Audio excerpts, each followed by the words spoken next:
મિત્રો, આજકાલ આપણે રોડ પર થતા અકસ્માતો વિશે કેટલું બધું સાંભળતા હોઈએ છીએ.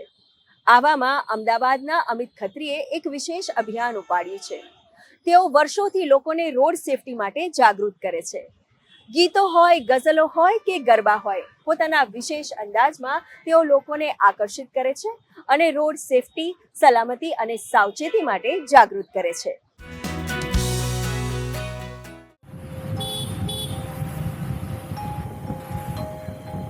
कि स्पीड के शौक को दिमाग में जरूर रखिए, स्पीड के शौक को दिमाग में जरूर रखिए, मगर ड्राइविंग सीट पर नजरें चारों ओर रखिए. इरादे अगर हो हवाओं में उड़ने के, इरादे अगर हो हवाओं में उड़ने के, पाँव मगर ब्रेक के पास जरूर रखिए. खुद को अगर दूसरों से अलग दिखाना है, खुद को अगर दूसरों से अलग दिखाना है, वाहन की गति को 40 के भीतर रखिए, સ્પીડ કે શોક કો દિમાગ મેં જરૂર રખીએ. હું જઈ રહ્યો હતો, આગળના કારની ટાયરની નીચે એક નાનકડો પથ્થરનો ટુકડો દબાઈને ઉડ્યો અને મારા મોટરસાઇકલના ફ્રન્ટ વ્હીલમાં લાગી ગયો અને મારું ટાયર લોક થઈ ગયું અને હું ઘસડાઈને પડ્યો. એટલે લગભગ 20 દિવસનો બેડ રેસ્ટ હતો અને એ બેડ રેસ્ટ દરમિયાન મને ખબર પડી કે એ મારી ભૂલ હતી કે રોડ ઉપર ઈંટનો ટુકડો હતો, એનો મતલબ કે રોડ ઉપર આજુબાજુ ક્યાંક રિપેરિંગ કામ ચાલુ હતું. અને પછી એક મિત્રને મોકલીને તપાસ કરાવી તો ત્યાં લાલ અને સફેદ રંગના પટ્ટા મારેલા હતા. લાલ અને સફેદ રંગના પટ્ટાનો મતલબ ટ્રાફિકની ભાષામાં થાય છે રોડ ઉપર રિપેરિંગ કામ ચાલુ છે. મને આ નહોતી ખબર. જો કદાચ આ સાઇન મને ખબર હોત તો એ અકસ્માત પરથી હું બચી ગયો હોત. એટલે ત્યારથી રૂલ શીખવાનું ચાલુ કર્યું અને રૂલ શીખ્યા પછી લોકોને શીખવાડવાનું, લોકોની સાથે શેર કરવાનું ચાલુ કર્યું. એ દોડતો કૂદતો જાય, આજ તારો છકડો દોડતો જાય, આજ રે છકડામાં તારા 20 માણસ બેઠા, 22 લટકતા જાય, આજ તારો છકડો દોડતો જાય.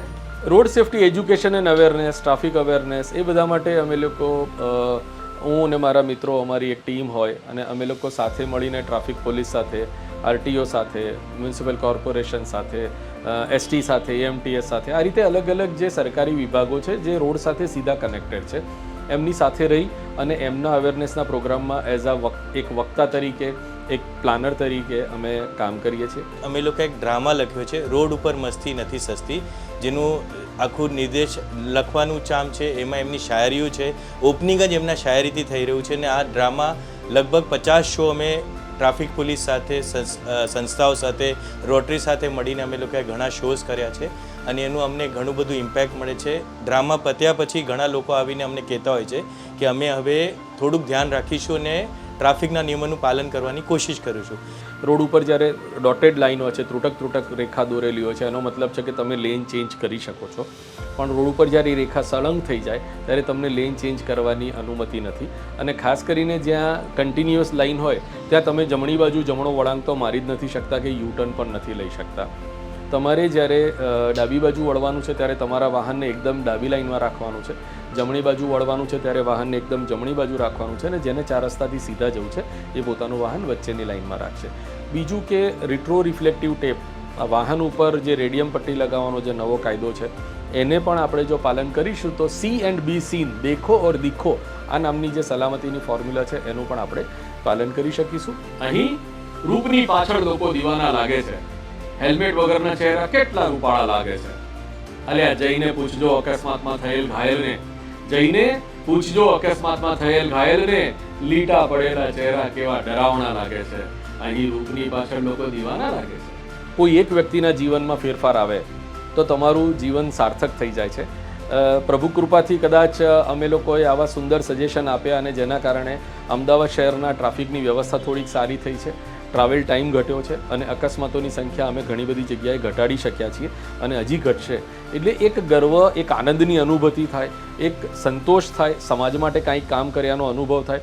કુદરત આપણને આપે તો ખૂબ છે, પણ આપણે બી તો કંઈક પાછું આપવું ને, તો એ પાછું આપી શક્યાનો એક સંતોષ છે. ગુડ ન્યૂઝ ગુજરાત માટે કૃણાલ ચૌહાણની સાથે સુમન બોરાડાનો રિપોર્ટ.